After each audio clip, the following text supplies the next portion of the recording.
يكفي في الإجابة على سؤال الأخ سعيد، وأترك المايك للأخوة في الإدارة. اوكي، شكرا جزيلا دكتور. اوكي، هسه هناخذ الدوت جيف موجود كده. ادينا واحد اطلع المايك اذا سامعني. انا ما شايفك، ما شايف. اظن كان عندك مشكلة ما قادر تاخذ المايك. اوكي، في عملايت قبل ما طيب ناخذ سؤال تاني من المكتوب وكده. اخونا ادم قاعد يسأل من قبل، يا ريت لو كان رفع ايده، لكن طرح سؤالين. السؤال هو ما هو علاقتكم مع التنظيمات الإسلامية أو كمان الأحزاب الإسلامية؟ والسؤال الثاني من الأخ أيضا، ما الفرق بين الاتحاد العام لعلماء المسلمين والهيئة العالمية للعلماء المسلمين؟ ما هو الفرق بيناتهم؟ هذا السؤال. أخونا أملايت موجود؟ خذ المايك أملايت. أنا ما شايف أيوة، أنت كرر لسنة تسمع عنا. أيوة سنة بعدين شوية كده أستاذنا أمير، تذكير شوية بيه. طبعا عدد مرة واحد يعني كفلت كهليت لالي ودكتور كمان وماي كمان يستاني، فباه قلت ما يا ريت لهم لتعرفها من هلو وبهم قلنا خلص. وأسئلة كمان يمكن 3 نفر مسلحد من نسأل أسئلة كمان سنيته، وممكن كنا كمان كم سؤال ندرق عمل ممكن من فيسبوك كان كله سؤال من نسي منه من كله بس ساعة. بعد كده يمكن صار ساعات عندنا سألنا منه، مرة واحد تعب قلبي كمان أنه جيب عدم كان فارغ عن توقيت هلا، فكم سألوا ديك سنوا على قبل. أنا جيب سؤالي قلته سؤالي يعني يمكن كل أوتكم حكيرتم. حتى سؤال يمكن قالت أنا تما دي بالدكتور جلال الدين، وهذا ممكن لشباب رابطة علماء إريتريا اللي تأسست من أهداف شباب قبيلة شكفوا هلو قبيلة يسنى شكفوا هلو دي قبيلة النبلس حتى دعوتك النيدة وكاليت كمان قبيلة ناي اوكي قبيل كمان بعدت اللي ممكن ترقنا دواعش واللي قليل نسوه كمان اللاما اللي والدبيله اللي سنيتها من تطرف دي بلا سؤال يميتو يا ريت هل شويه تموتوا على يعني روابط وفتحكم سنوا على ان قبل يمكن يعني تحسبوا دي بقى لينك ورقل تفتحوا مثل عقششتي قلمي دي بقى مسيحيين متطرفين هلو بانحراف ليت عندك بانحراف كنا متطرفين كمسل عينة آرانا دواعش لبهم فمن يودواما رجولة فمسلا عشتها يا ريت اللي فاتحهم قبو روابط اتصالات لفتحكم الموضوع اللي هتوما قل عالوجو يعني يقول كله ترسليت قبي إلا سؤالته كاليت سؤال طبعا لرابطة من كل هاللو ديبا مسلمين صوفية وختمية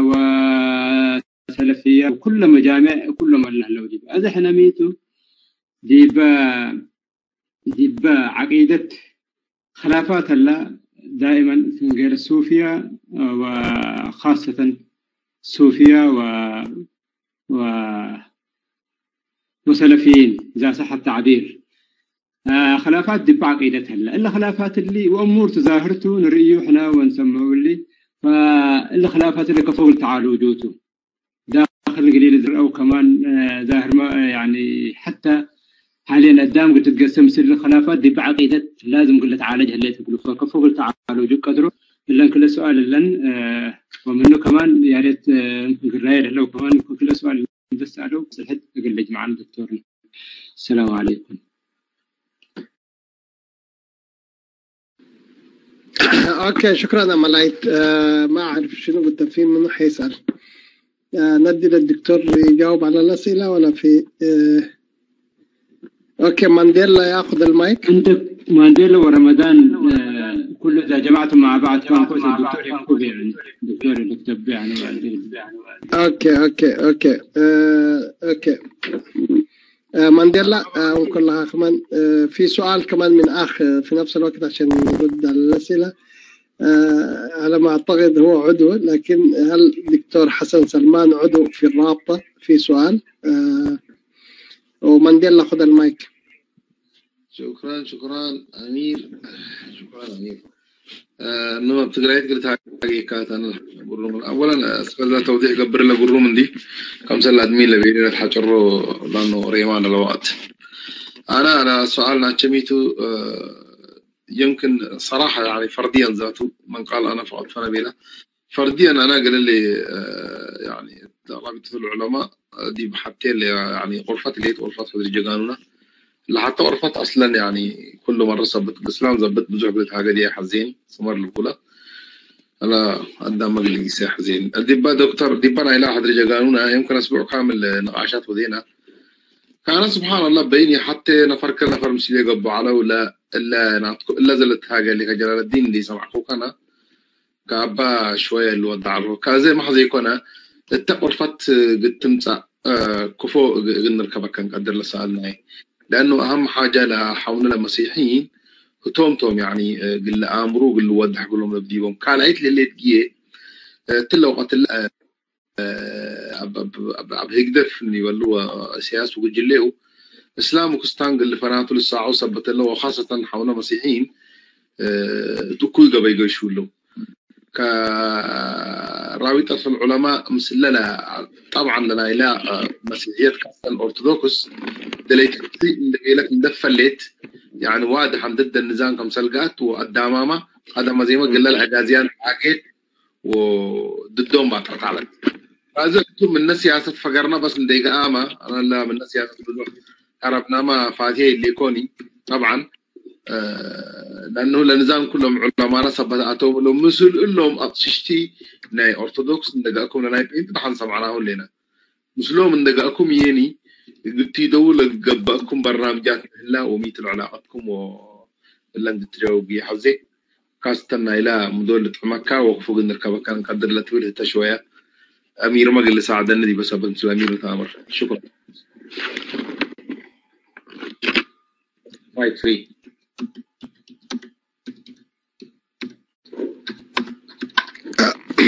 اوكي شكرا مانديلا.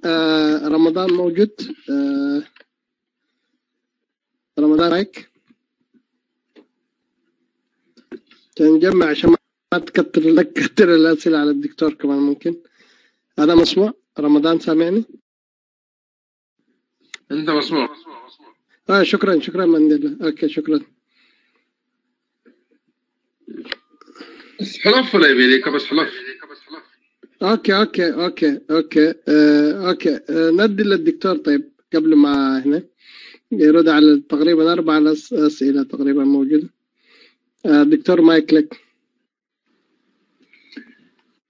شكرا جميعا. في سؤال بيقول لي ما علاقتكم بالتنظيمات الإسلامية؟ طبعا التنظيمات هو بيقصد التنظيمات الإسلامية الإريترية. طبعا احنا ما عندنا علاقة سياسية مع التنظيمات السياسية الإريترية، لكن عندنا أفراد من التنظيمات السياسية الإريترية تخصصهم دراسات إسلامية، هي عندهم عضوية في رابطة إريتريا. وعلاقتنا بالتنظيمات الإسلامية الإريترية علاقات عادية مثلها مثل غيرها يعني. بعدين سألني سؤال يقول ما الفرق بين الاتحاد العام والهيئات العالمية؟ أنا يفهمكون السؤال إيش يقصد بالاتحاد العام؟ يعني الاتحاد إيش يقول الاتحاد الإسلامي؟ لأن عندنا الاتحاد العالمي لعلماء المسلمين، فهو بيقصد إيه ما بعرف، يوضح لي عشان أنا أجاوب يعني. لكن في هيئات علمائية إريترية قد تأسست قبل رابطة علماء إريتريا، والهيئة دي موجودة، واحنا ما نؤمن، ما نقول ان الساحة ما تتحمل اكثر من تنظيم، لا، احنا نقول الساحة بتتحمل اكثر من تنظيم، واللي يحب يكون معانا يكون معانا ويتحاور معانا ويكون عضو معنا، واللي ما يحب يكون عضو معانا احنا بنتكامل معاه ونشوف المشتركات بيننا وبينه عشان نتعاون. هذه نقطة. أخونا مانديلا والأخوة أثاروا برضو قضية اللقاء الأرثوذكسيين، وأخونا مانديلا أشار إنه المجموعات بتاع هيدف عايزة تعمل تباعد وتنافر بين المسلمين والمسيحيين. طبعا كده، لأنه دائما الطائفة السياسية بتشتغل على هذا الجانب، دائما هي ما بتؤمن بالدين وما عندها علاقة بالدين، لكن عشان تستمر لازم تخوف مجموعة من مجموعة ودين من دين وجماعة من جماعة، وتوهم إن هي الحل، عشان هذا يخاف ويكون معها.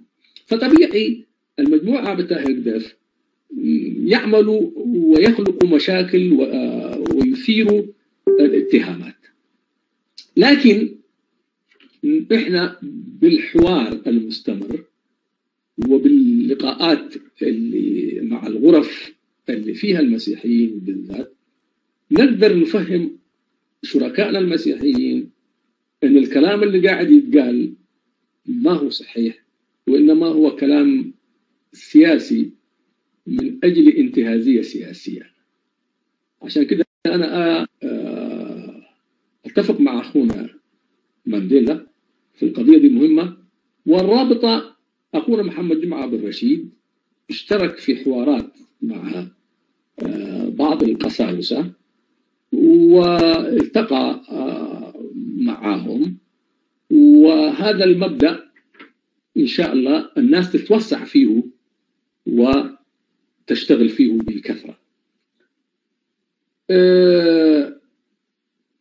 كيف نلقاك عشان الغرفة اللي فيها المسيحيين عشان الشرح ده اللي انت قلته يسمعوه ويفهموه ويكون معاهم حوار؟ أنا ممكن تلقاني عن طريق أخونا عادل، لأنه تلفوني معاه، فممكن تأخذ تلفوني ونتصل وننظم كيف نلتقي. بالنسبة لخلاف أخونا طرح نقطة بيقول في خلاف عقدي، خلاف عقيدة بين المسلمين، بين الختمية مثلا والسلفيين أو الصوفيين والسلفيين، لا هو مسائل عقدية لازم القضايا تعالجوه فعلا. لكن عشان أقول لك إنه الموجودين معانا كلهم أولا الختمية في إريتريا مش هي بهذا العمق. الختمية في إريتريا هي تقليد مش معرفة، والجيل القديم اللي بيعتنقها جزء كبير منه مشى وجزء منه في الطريق، لكن برضو الختمية لها فضل في الدعوة إلى الله. والله سبحانه وتعالى سخر سيدنا محمد عثمان المحجوب رحمة الله عليه فجاء في إريتريا ونشط في الدعوة إلى الله ودخل ناس كثيرة في الإسلام. صحيح عنده أخطاء، نعم عنده أخطاء، ومن اللي ما عنده أخطاء؟ واللي هم اليوم سلفيين زمان كانوا ختمين أو أبهاتهم ختمين وصححوا أخطائهم. الختمين يا جماعة كانوا يجوا ويسكنوا في أوساط الوثنيين والمسيحيين في إريتريا ويدعونهم إلى الإسلام فيسلموا ويكونوا ختمين، وهذا خير من أن يكونوا غير مسلمين. عشان كده لازم احنا نعترف بأن الدعوة الإسلامية دعوة عمل تراكمي تكاملي، ده بيكمل نقصان ده. ما في واحد تكر الدعوة إلى الله ويقول الدعوة إلى الله تبدأ من تاريخي وتنتهي في تاريخي. لا، الدعوة الإسلامية تاريخ مشترك شاركت فيه البيوتات الدينية، على الشيخ وعلى الدرقي وعلى المعلم وعلى الشيخ محمود وعلى سيدنا مصطفى وعلى مرغني ووهابية وإخوان، كل اللي مثل خدمي يعني. فما في واحد لبلانها تاريخ دعوة الإسلامية دي بإريتريا من أبويل ابتدى ودي بأبويل انتهي، أو من جماعة ابتدى ودي بجماعة انتهي. إلا بينا من قبل فالك يقبل كبابون بلو. عشان كده حنا من ختميات قلنا استفيدتوا، ومن سلفيين قلنا استفيدتوا، ومن إخوان قلنا استفيدتوا، ومن تبليغ قلنا استفيدتوا، وكل مسل دي بحبر ندوريناهم سلقنا أدى السيوتو واتلا اتفقوا مثل شرقوا واتلا اختلفوا لتناقشوا ديبا وقل زمن لحدوبا، ودي بكتاب ربي وسنة نبي فتوشة وفتوم وتقوتهم. عشان كده العلاقة في رابط علماء إريتريا ما شاء الله حتى هذه اللحظة علاقات جميلة، والخلافات السياسية احنا بعدناها عنا، ما نناقشها ولا ندخل فيها. لكن زي ما قلت لكم كأفراد الناس أحرار.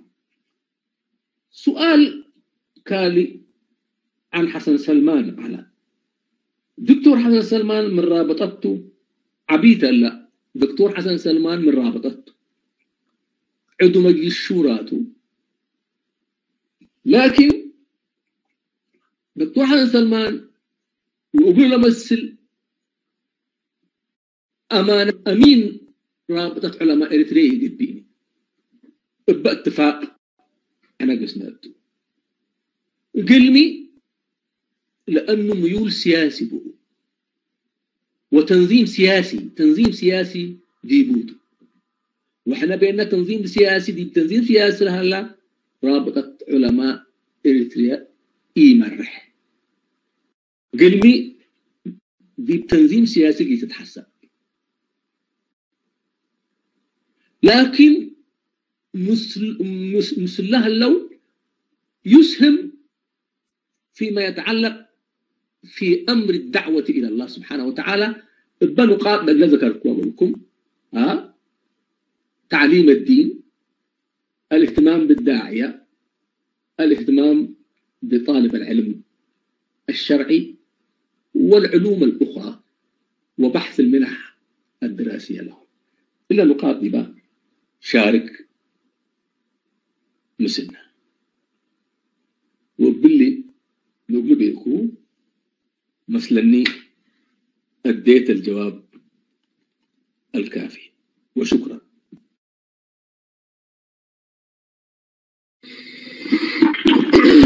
اوكي، شكرا جزيلا دكتور. طيب هسه هناخد الوقت شوي عشان نحاول نكسر الزمن. كل الأسئلة يا شباب يا ريت بمختصر لأنه بقت الساعة 1 الساعة 12 عند الدكتور. نحاول ناخد رمضان موجود. رمضان رمضان عثمان. نعم، السلام عليكم ورحمة الله وبركاته. وعليكم السلام ورحمة الله وبركاته. خذ المايك. بارك الله فيك بعدين يا أستاذ. خليك على المايك. خليك، وبعدين نعم. حناخذ كفو، أستاذ كفو موجود كمان. خليك جاهز بعد أستاذ رمضان، وخذ المايك. واصل رمضان. بارك الله فيك. أنا طبعا ما عندي سؤال، لكن عندي بس نصيحة للدكتور. يعني جزاك الله ما شاء الله، بدك يعني نصيحة مني، لكن أنا شفت أخلاق يعني، وهو قالت يا دكتور يعني ما شاء الله تبارك الله، أنتم لما تسموا علماء يعني كلمة علماء إن شاء الله صوت مسموع يا شباب. مسموع، بس أنت عندك شنو؟ عندك مداخلة ولا عندك سؤال؟ نعم، كلمة العلماء يعني ما كلمة.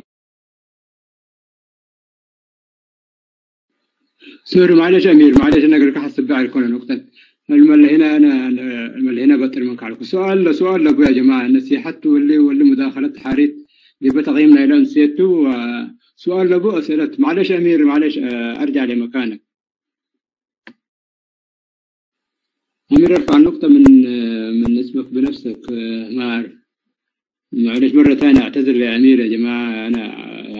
أنا كنت أحسب النقطة لواحد ثاني أخونا. واصل الأسئلة تباكم واسولة لا أجيب أسئلة أسابتها عليكم. كفو وريشة لب أسل حد وأمير أسل حد أسئلتكم هبو ملو دو كفو حلف. أيوة، السلام عليكم، مساء الخير. أهلا وسهلا دكتور جلال، كيف الحال؟ المهم كفيت ووفيت. أنا تقريبا أسئلتي كلها كانت مجاوبة، بس عندي سؤال. وقبل سؤالي، أولا عملية تسمية السوابق السياسية أو سابق سياسي أعتقد خطأ، لأنه كأنه واحد عنده سوابق إجرامية. فأنا أتفق 100%. نحن في أمس الحوجة إلى المتنورين من المسيحيين والمسلمين، قساوسة كانوا أو شيوخ، أن يكون لهم دور أساسي ويلعبوا دور أساسي في الجانب السياسي، في جوانب خلق التقارب، في جوانب تضييق عدم الثقة اللي موجود ما بين الطوائف اللي موجودة في إريتريا. سؤالي هو أولا بابتعادكم عن تنوير الناس، وخاصة في التغييرات اللي بتحصل وفي الهجومات اللي بتحصل والاتهامات اللي تكال كل يوم، بما فيهم قبل يومين واحد كان يقول المسيحيين هم اللي قاعدين يهاجروا البلد والمسلمين هم اللي قاعدين في البلد. ما عرف ده انه المسلمين طلعوا من 67 وما عادوا تاني. ويقول يرسل رسائل يقول إذا سقط النظام اللي حيحكمهم هم الناس اللي قاعدين في البلد. في أمور كثيرة المفروض انتوا ما عارف في الوقت الحالي أو في السابق كان المفروض تصدوا الأمور زي دي، وبعدم تصديكم وبعدم وجودكم وبتسجيل القيادات، وسواء أفراد ومنظمات أو منظمات زي ما ذكرت أنت، سواء أن تكون الناس يحاولوا يعيشوا إريتريا في صراع، الشعب الإريتري في صراع طائفي حتى يفدالهم الميدان، وفي ناس رخيصين يباعوا يشتروهم ويغيروا ألوانهم بحسب القيمة اللي تدفع. في مجموعة مثلا عندك الأجازيان، عندك تجريني، عندك أفراد زي ويليام، زي جرمانو ناتي، مجاميع رخيصة يشتروها بمبلغ معين عشان تمشي تروج، تحمل آيات وتفتش أزقة وتنشر سمومة. ليه انتوا تنتظروا لحد ما السموم دي تاخذ مكانتها في الدماغ، وبعدين يكون من الصعب حتى لو وضحت ان الواحد يقتنع بكلامكم. ليه؟ حاليا بعد ما تأسست كنتوا تبادروا كفو استاذ كفو. يا ريت تطرح سؤالك بعدين عشان يكون عندنا مداخله وكذا، اذا في مداخله وكذا، لانه قبل ما في وفي ناس شكرا. ما انت معروف دائما وراي. استاذي انت. طيب فاقول ليه هل انتم تعتقدوا مشاركين بنسبه معينه بالاتهامات اللي قاعد تحصل والتفرقه اللي تحصل بعدم توضيحكم زي ما عملت اليوم، بعدم تواجدكم ما بين الناس اللي بيشككوا وبيزرعوا سمومهم؟ وشكرا. اوكي، نحاول ناخذ سؤال كمان اخر. شايف امير موجود؟ امير اكس تقريبا موجود، سامعنا؟ اوكي، يا ريت تاخذ المايك. خذ المايك اذا عندك اي سؤال. من غير شايفك في المشكلة امير، مسموع؟ اوكي، السلام عليكم. وعليكم السلام ورحمة الله. بالاختصار كده معلش ايكو انا كده اختصر له بس شوية الصوت لغبل دي لان درسنا على. اوكي لو سمحت. لسؤالي تقريبا كفو لا يودي مثلا، بس داير اتاكد من شغله واحده قبل ما اسال. فيديو على الشير ودو على الفيسبوك انا لا يوديكو، فدي فيديو اللي تاجر على تقريبا الشيخ ابراهيم سراج مثلني. معلش ممكن تساعدوني اذا الفيديو هو اساسا الراجل اللي كان يتكلم هو ابراهيم سراج؟ سمعكم قبل الفيديو ممكن هديكوني. اوكي اللي ناي توتو ما هو اوكي خلاص. ما ضروري انا اسال السؤال. شكرا رمضان. يلا انا انت من معي. اوكي شكرا امير. رمضان عندك سؤال؟ اذا عندك سؤال طوال مباشرة قبل ما يكون عندك، عشان ما يكون في امير رمضان من موضوع برا احسن. لا ما عشان ما يكون عشان ما يقول انه لا ما اديتونا الفرصة. ما عنده سؤال. سؤال يكون نصيحته حاله لجماعة ريش يطلب حالف عليك لأنه زمان اللي قل يديت. اوكي ندي شير. اوكي ريش يطلب. السلام ورحمة الله. سلام. وعليكم السلام ورحمة الله. أنا أمير اليوم أنت ديكتاتوري، بس ما عايزين نتكلم كثير وعشان ما نطول في الأمسية يعني على طول حادخل في أسئلتي. عندي سؤالين. دكتور جلال الدين، هل عندكم موقع معروف يعني ممكن الواحد لو عنده تساؤلات يدخل في الموقع ويقدم تساؤلات عبر الموقع؟ عندكم موقع رسمي يعني للرابطة؟ السؤال الأول هو. السؤال الثاني نحن عامة كإريتريين نمر دي بعاداتنا ودي بمجتمعنا ديما يعني مرحايدين أو شيخ وقشي ديما يعني خطوات لهاللي يقولوا قل سلام وقل المجتمع يقولوا قل سنيت قل الشقية. هل دي بأهدافكم اللي بكم يعني مشروع أو هنا هدف بكم قل لا تنظيمات لهاللايا لسياسيات فنجيها فاعلين خير إن قباكم فنجيها كم تركفرت أكبا وحتى إذا قبا وسيط قد تقبؤوا كم سلعة ميكو اللي تلك له سؤالية ودحنكم.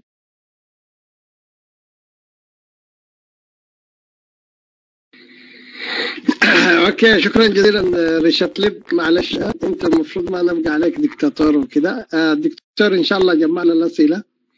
خذ المايك. واحلى مايك لك دكتور. شكرا للأخوة جميعا. أولا حأبدأ من النصيحة، بالرغم من أنه الأخ اللي قال نصيحة ما أديتموه مجال، لكن كان مهم نسمع نصيحته. واللي فهمته أنا من كلامه ده فهم، يعني احتمال ما يكون هو قاسم كده، لكن ده اللي فهمته أنا. اللي فهمته من كلامه إن الأخ يقول كلمة دكتور، طيب ما نديه فرصة. طيب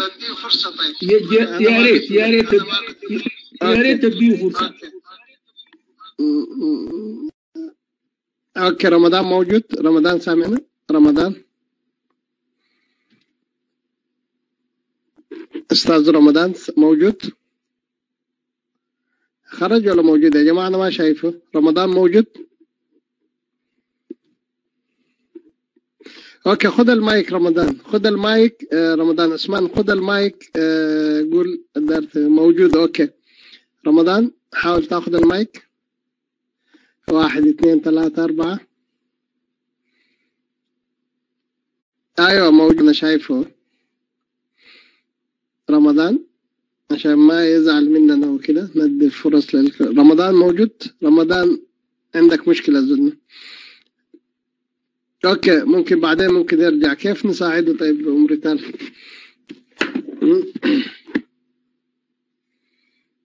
ربما عنده مشكلة. اوكي، ممكن ياخذها بعدين كمان، يرجع ياخذ في النص اذا عنده. يعني حاول انه تمشي في الخاص وواحد كده يساعدك في الدكتور خذ المايك. دكتور خذ المايك.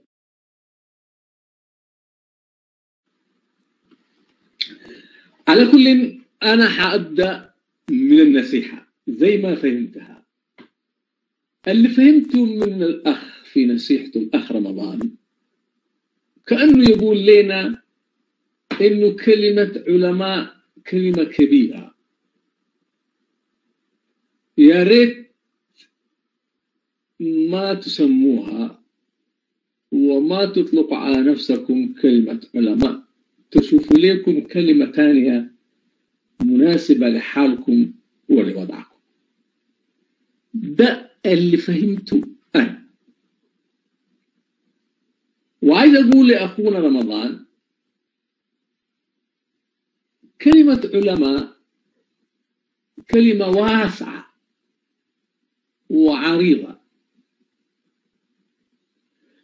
مش بالضروري العالم يكون محيط بكل فنون العلم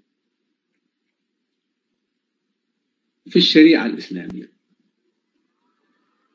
وليس بالضرورة العلماء في الشريعة الإسلامية كلهم يكونوا على درجة واحدة من الإحاطة والقدرات الفقهية والاستنباطية، فيختلف بعضهم عن بعض ويختلف تخصص بعضهم عن بعض. ولهذا في عالم متخصص في المواريث فهو عالم في هذا الباب، من غير أن يعني أنه هو يحيط بكل شيء، لأنه ما في واحد معصوم وما في واحد محيط بالفنون العلم، لكن محيط بنسبة مقدرة تقديرا علميا تؤهله ليكون عالما. وتجد هذا العالم المتبحر في المواريث تجده غير ذلك مثلا في علوم الآلة مثلا كاللغة العربية. وفي واحد تجده متبحر في الفقه، في واحد تجده في التفسير. إذن كلمة عالم ما بتعني زي ما احنا نفهمها انه لازم العالم يكون كده حاجة كبيرة. ما فيش حاجة اسمها هذا. يعني العالم يعلم أشياء وتخفى عليه أشياء. يخطئ ويصيب، ومع ذلك يستحق كلمة عالم. ولهذا ربنا قال إنما يخشى الله من عباده العلماء. والعلماء بمختلف تخصصاتهم. عالم الفيزياء هو عالم، وعالم الكيمياء هو عالم، وعالم علم الاجتماع هو عالم. وكل من هؤلاء العلماء يعملون إذا وظفوا علمهم في خشية الله فهم المعنيون. إنما يخشى الله من عباده العلماء. والعلماء الشرعيون هم جانب من أهل العلم. عشان كده ربنا قال فاسألوا أهل الذكر إن كنتم لا تعلمون. أهل الذكر في الآية دي من هم؟ هم اليهود، ربنا سماهم أهل الذكر. ربنا قال لقريش أنتم ما بتفهموا حاجة، في ناس بيفهموا، اسألوهم حيقولوا لكم الحقيقة إيش بالنسبة لمحمد. فاسألوا أهل الذكر إن كنتم لا تعلمون. عشان كده إنه كلمة علماء كلمة مناسبة لرابطة علماء إريتريا. وإذا إحنا فخمنا كلمة علماء وعملنا لها معايير ما يمكن تتحقق فينا، حنقول ما في إريتريا علماء، لا اليوم ولا قبل اليوم. وده ما صحيح. كان مفتي إبراهيم مختار، وكان غيره علماء. إبراهيم مختار تخرج من الأزهر، في غيره تخرجوا من أمدرمان، من معهد أمدرمان، من جامع أمدرمان، درسوا تحت المشايخ، ديلهم علماء. عشان كده أنا شوية أختلف مع أخوان في مصطلح العلماء، إذا كان هو يقصد الكلام اللي أنا قلته ولا أنا فهمت. أما إذا كان يقصد شيء ثاني فحنسمع منه لما يعلق. بالنسبة لأخونا كفو، أنا أتفق معه تمام. نحن في حاجة إلى متنورين يلعبوا دور سياسي من مسلمين ومسيحيين. وعشان كده أنا ما مؤمن بالانسحاب من السياسة. إنه العلماء الشرعيين كأفراد يكونوا في ميدان السياسة كما يكونوا في ميدان الاقتصاد، يكونوا تجار يشتغلوا في المال والمضاربات المالية، ويكونوا أغنياء ويشتغلوا في مجال الدعوة. ما في كهنوتية في فقهنا الإسلامي.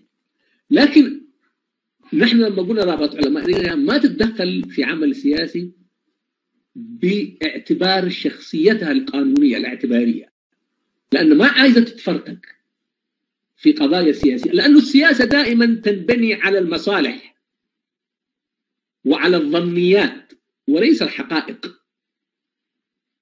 والظنيات الناس بيختلفوا فيها. فأنا أتفق مع أخونا كفو في مسألة نحن في حاجة إلى متنورين يلعبوا دور سياسي من مسلمين ومسيحيين. وأخونا كفو لامنا وقال أنتم سجلتم غياب، وأنا أتفق معه. طبعا الرابطة حديثة النشوء يعني 2015، وما كان حد سمع بها. والمناسبة الكلام ده ظهر، الدجة دي ظهرت لأنه قناة اسمها قناة الرافدين، قناة عراقية، حضرت حفل افتتاح المكتب، لأنه احنا وجهنا دعوات للروابط العالمية الإسلامية الموجودة في تركيا. فجاء ممثل رابطة علماء العراق عشان يشاركنا، وجاء ممثل علماء رابطة ليبيا، وجاء ممثل علماء رابطة مصر يعني جو كثيرين.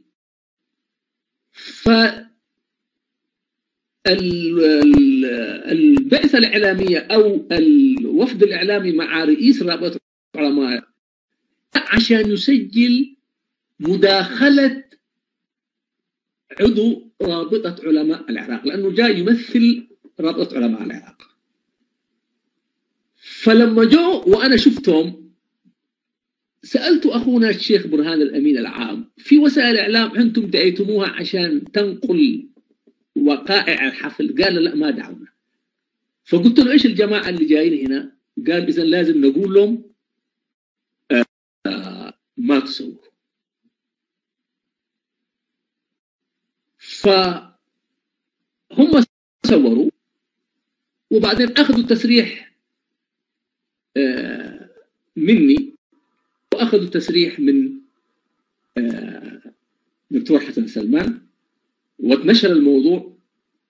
فالناس اتكلمت فيه. ثانيا جانا ياسين آي وهو رجل سياسي وممثل جهة سياسية طبعا حكومية، وغرد وقال اليوم رابطة علماء إريتريا افتتحت مكتب رسمي في تركيا. غرد في موقعه، وبعدين أخذ منه معارض تركي يعارض أردوغان ورد عليه، وغرد هو أيضا بريقته الخاصة، وعشان كده اتناقلوها. وجاء يمان قبر مسقل وغرد واتناولتها المجموعات والغرف بتاع اخواننا المسيحيين واتكلموا فيها. بعض المسلمين ايضا كتبوا مقالات واتكلموا.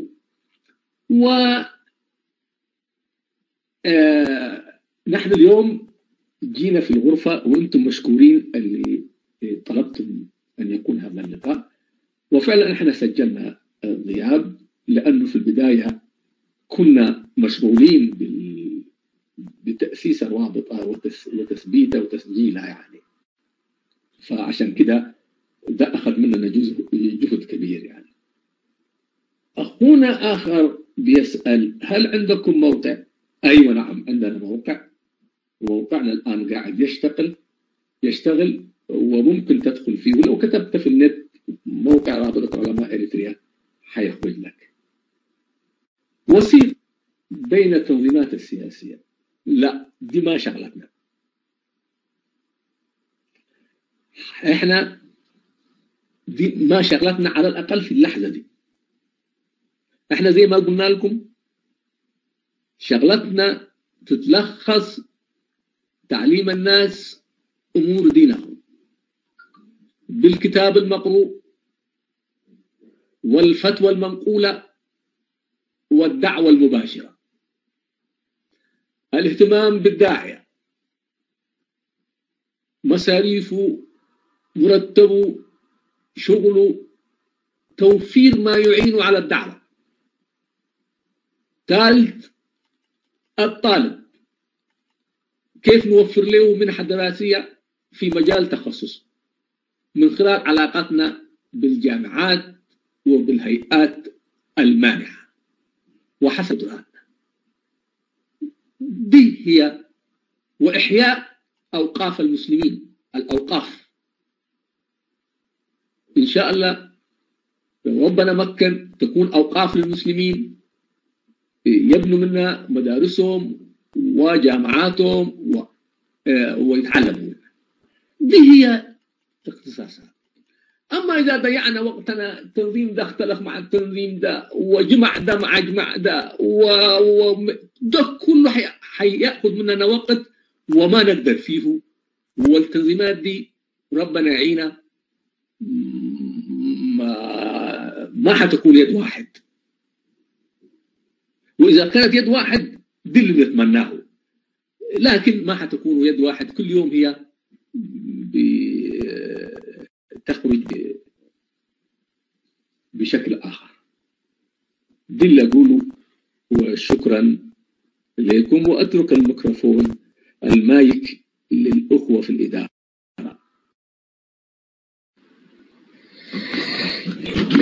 اوكي، شكرا جزيلا دكتور جلال الدين. اظن اخر واحد شايف استاذ كوكن رافع ايده. استاذ كوكن، عندك اسئله ولا عندك سؤال؟ ممكن حخلي لك قبل ما احاول ابشر دكتورنا. طبعا المندوب في فيسبوك اخونا كوكنا يعني يقول ان حوالي 4600 شخص كانوا متابعينك. إذا في أي سؤال كمان ما بعتقد ما جانا لحد حتى أي سؤال من عندهم، لكن كوكن كده نديك الفرصة. أستاذ كوكن نديك الفرصة، ثم بعدها ممكن نختم الأمسية. خذ المايك كوكن. أيوة، شكرا إبراهيم. عندي سؤال طبعا.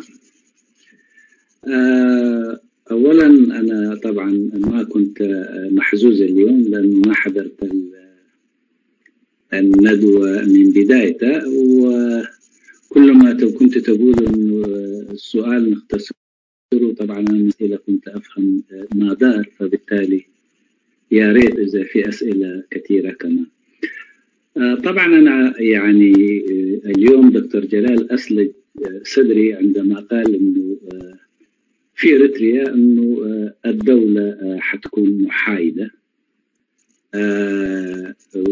ولا تتدخل في الدين ولا تنزع الدين من المجتمع أيا كان هذا الدين، ويمارس بالطريقة التي تأمره تعاليم دينه.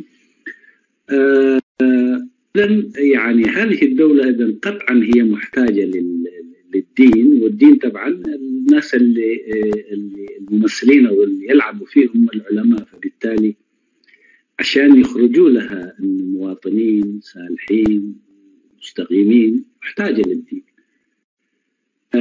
وايضا الدين محتاج للدولة على اساس تهيئ له الجو انه يمارس طقوس ويمارس كل اشياء تبعه.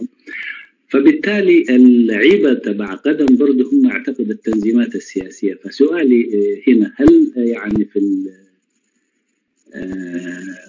في المؤتمر يعني كانت مدعوة برضه الجهة السياسية اللي قدم يعني حتعمل معنا إن شاء الله في إريتريا في سبيل تهيئ المجال للدين وتحتاج للدين والدين يحتاج لها؟ فهل كان لهم حضور التنظيمات السياسية في المؤتمر أم لا؟ هذا سؤالي. اوكي، شكرا استاذ قرماي. سؤال اوكي، مسألة هو موجود اظن، مسألة كان ينقل الفيسبوك. عندك سؤال عشان ينتر؟ خذ المايك اخر.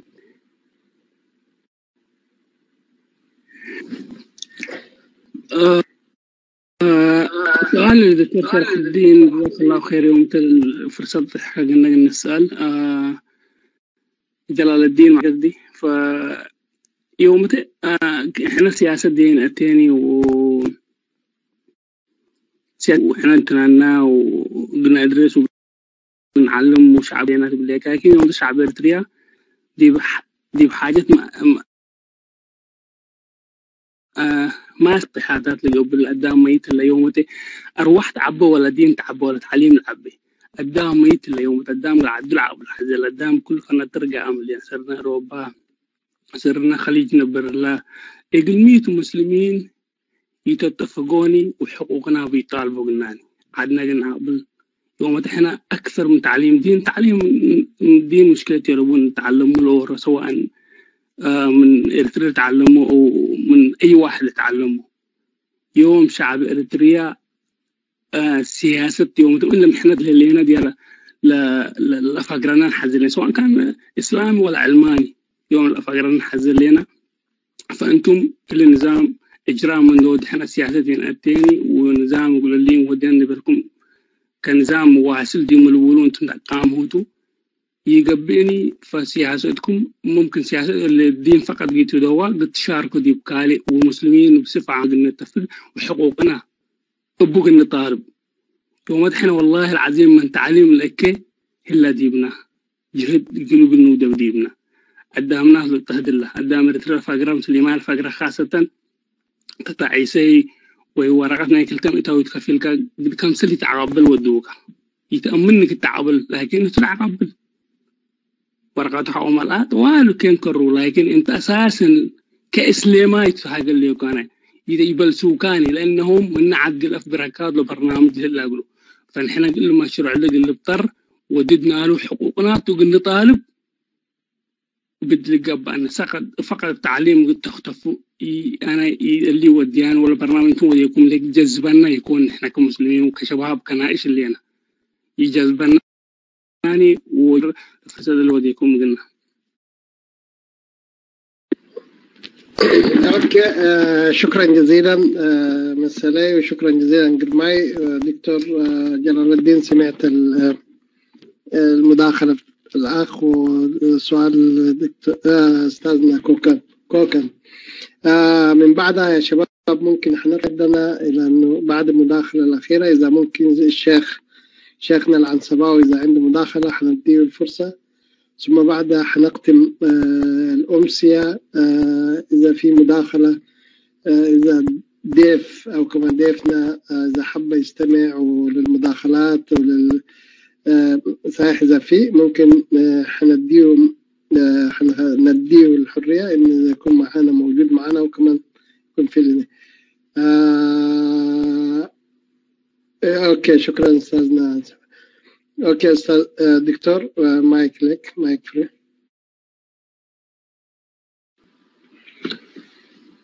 شكرا للأخ كوكن وشكرا للأخ مسلي الاثنين مع بعض. أول طبعا أنا أتفق مع الأخ كوكن الدولة محايدة والدولة محتاجة للدين والدين محتاج للدولة. الدولة محايدة معناها مش هي ضد الدين ولا تستغل الدين. الدولة المحايدة ما تحارب الدين ولا تستغل الدين عشان تضرب به جهة معينة سواء كانت جهة دينية أو غير دينية. الدولة جهاز إداري يخدم ويتيح المجال والحريات القانونية والأساسية لكل الأديان ولكل الأفراد. زي ما قال أخونا كوكن الدولة محتاجة للدين مش عشان تستغلوا وتوظفوا لخدمة أهدافها. الدولة محتاجة للدين عشان شعبها يكون شعب سوي في فهمه للدين، ما يفهم الدين فهم منحرف، لأن الدين إذا فهم فهم منحرف يكون مشكلة أمنية، والمشكلة الأمنية تهدد المجتمع ككل. هذا سؤال أتفق معه، هذا الاقتراح وهذا التحليل أتفق معه. هل التنظيمات السياسية كان لهم حضور؟ لا، ما كان عندهم حضور وما وجهت إليهم دعوات حضور. وجهت دعوات الحضور للعلماء الشرعيين، وبعدين العلماء الشرعيين عرفوهم قالوا كل من تخرج من جامعة إسلامية يحمل شهادة علمية معترف بها من جامعة إسلامية أو تلقى تعليم تقليديا على يد المشايخ وله إسهام في المجال الدعوي والتعليمي له أحقية الانضمام وحضور مؤتمر رابطة علماء إريتريا. أما التنظيمات السياسية فلم تدعى كتنظيمات، لو في داخلها شخص مؤهل ويحمل وينطبق عليه شروط مفهوم العالم الشرعي وجهت إليه دعوة. أخونا مسلي قال فعلا ذكر كلام حقائق، والحقائق اللي ذكرها موجودة. قدام من عدو فقر هلا سبنا أكي وداي قبأ هلا مثل اللي قلني سياسيين وسياستين تبلو حقوق إبا أفوئي طالبو برنامجكم باللي انت تقولوا لها الليكا حنا شباب يجذبنا لبالهال أخونا مسلي أمان كاتو كان كلامك أمان كاتو قدام كوي قبال، لكن إلا رابطة علماء إريتريا تخصصات كهيئة دي الإنتاج، أما أفرادا كلهم دي سياسة الشرق. وأنا نوش أنا ترين اللي كجلال من سياسة الإيرين يقدر، لأنه شعبية بالحالة الذي بإرئيو تمقل إيبالي يقدر، لكن وقت لسقيا بسمية رابطة علماء إريتريا يشكيا بسمية شيء نوش يشكيا. أنا مسلكه ليكو أنتم شباب حلس بطو وحقوقكم بطالبوا وإحنا مسلكم هالليل لا هلا مسلكم لهلا ومسلكم بطر ولا حقوقنا قل نركب بنا اللي ما رابط علماء إريتريا تقولوا لي دعوة من حقوقنا عدنا عند أقبالنا شعبنا قلنا علم ومعاهدنا قلنا أسنى وكليات شرعية قلودة وقضاة فقر منا قضاة شرعيين نحزي أمور بزيدة الليت علم شرعي ودعوة لتوديهم اللي حرية من يتهلئ ودولة محايدة من يتهلئ ودستور من يتهلئ وقانون من يتهلئ إيجابي وإحنا ديما كذا نقول برميته وكذا الأنبرينا يوم حجازات تحجزنا كأبوت كذا النبر اللي عندي يكون عد من بناء وحكومة من بناء ودستور من بناء وسلام من بناء وتعدنا بدير عدنا أقبلنا اللي وداي اللي كذا اللي ودي لنا نبعدنا ودينا وعدنا وشعبنا نوسو حاسبينا وشعبنا نوسو وتقسى سرينا كل آكيكوما وإلا أسليكوما وبيننا. لكن كم قلت اللي كانت مسلية عد أكي قبيل جيسد ورب قبيل بلسان وإحنا مسلك علينا ومسلك علينا بطرته وسياسة كيني إن بالله قدم دي دمنا تحاملت وواجبناته وشعبنا مسلوب بطرته. عشان كده انت برنامج بعد هلا اتشقي حنا مسلك إنشاكلينه. أما اللي برنامج رابطة علماء برنامج دعوة وعلم وتعليم ولا باقي برضو ما حتى اللي تتقن نصبه وحنا مثل مبطر ومثل انقنص ودحنك وسلامتك. وبالله خلي المايك.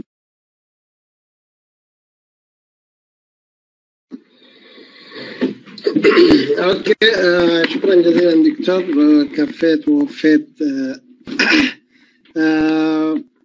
ندي فرصة لرمضان يعني رمضان ولا نخليها للمداخلة يا شباب؟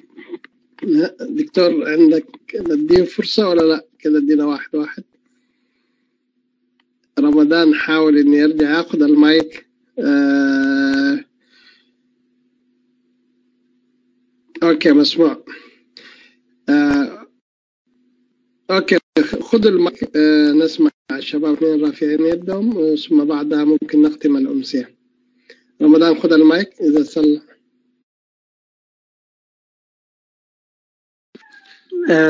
السلام عليكم ورحمة الله وبركاته. بارك الله فيكم خير. من يكون هجادة نسب بديلة تكونين. طبعا أنا قلت حق لكم أجل ما بهتم. يعني أنا دكتور ما شاء الله تبارك الله يعني كلفني بالكم أما بعدي هون يأمرني بالكم يكون مسوي علىكم.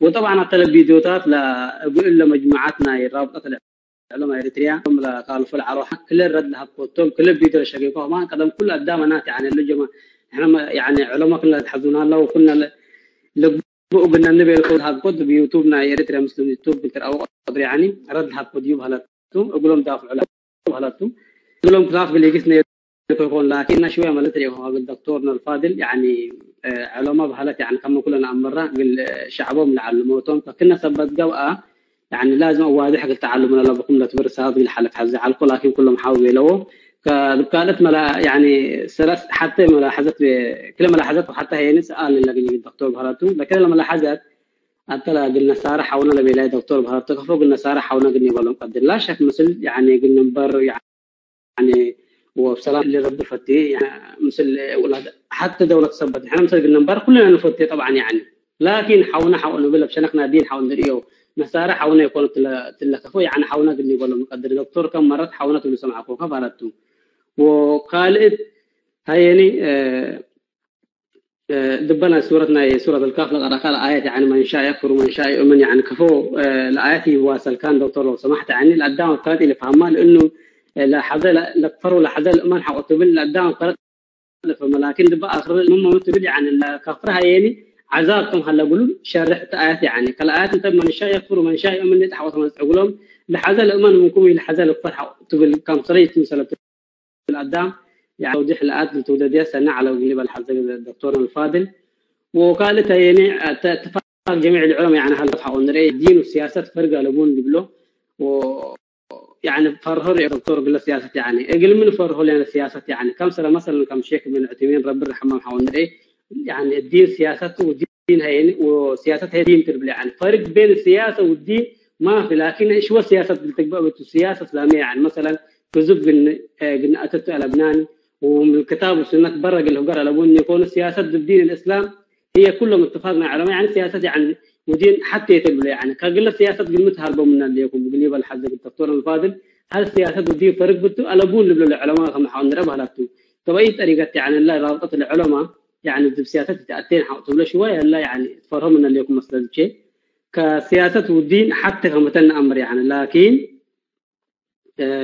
يعني السياسة الإسلامية كتبقى يعني مثلا يعني كما قالت بيكون كذب لبا وخلاف دين تأييبني أنا بهلته والله أعلم واللي مسألة على سؤالي إن شاء الله كلا لا قبلنا على كفهم قانون التجبا ولا سؤال آخر يعني سألت بيجي على الدكتور الفاضل وقد ثبت عليكم تسأل له وبارك الله فيكم.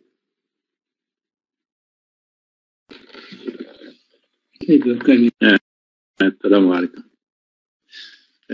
أنا مسموع يا جماعة؟ أنا مسموع واحد حتى ودوغلي هل لكم من قبل أمير لك واصل موجود سامعنك. أوكي. أنا شوية سأل بيه لأنه معلومات كنا سامعنا قبل أسبوع لأنه العلماء الأريتريين دي تركيا مكتفات عملها له لأنه دي بثورات دي اشتروا كامتهم قبل كده دي بتونس لقبا دي بمصر لقبا دي بسوريا لقبا اشتروا كام على كلهم لهم أفراد اللي ندبلوا فيديو ديبو سمعكم منهم لا فيديو مزيفته ولا حقيقيته لا أعلم أنا كتوضيح بالنسبة للي قلتني. في النقطة الثانية لأنه علماء أريتريين وقعوا من سياسة كلمة فرها منا وقلمي إلى الطروا ديبا لأنه الشعب الأريتري كله ديب هلاك جيس هلا وبالتالي قلما نقول علموته شعبها وأهلك وشعبها وأبدا بالذات كقلمي اللي ديبي مساهمتي ودو بالضبط كمثل تعليم لشاركوا دي بالهلو الإنقاذ أرواح قلوب اللي شاركوا كمان حق ألبوب لا كلا سألنا إيه وبارك الله فيكم.